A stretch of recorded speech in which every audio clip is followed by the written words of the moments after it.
Welcome to biology. In this video, we are going to talk a little bit about the differences between prokaryotic cells and eukaryotic cells.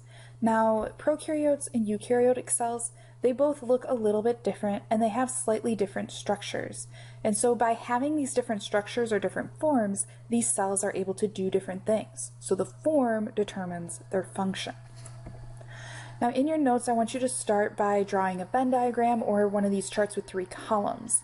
And see if you can draw upon prior knowledge to fill in the relative size of these two types of cells, whether or not they have nuclei, about how many cells are needed to make up an organism, relative complexity, some examples, and some characteristics of life.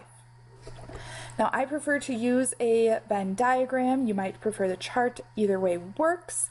And just make sure that it's big enough that you can fit a lot of information inside each of these sections. Now we're going to start with prokaryotes. Prokaryotes are much smaller or simpler when compared to eukaryotes, and they do not have a nucleus. Instead, all of that stuff that would be normally found in the nucleus is just incorporated within the cell itself. Prokaryotes are also typically single-celled or unicellular organisms, so that one single cell is what makes up the entire organism. And a good example of this would be something like bacteria. Eukaryotes, on the other hand, are quite a bit larger organisms than prokaryotes.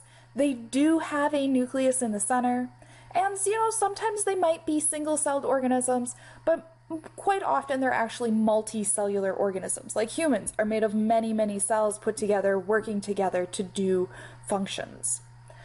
Eukaryotes also have what's called internal compartmentalization. That means they have these membrane-bound organelles within the cell itself. And some examples of these would be things like plants and animals and fungi and protists. All of those are eukaryotes.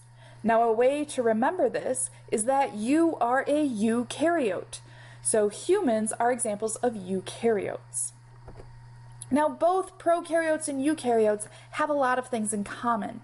They both have cell membranes around the outside. They both have that genetic material or the DNA.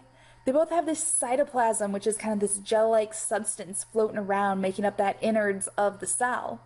They both have ribosomes in there, and they both grow, reproduce, respond to the environment, and all that good stuff.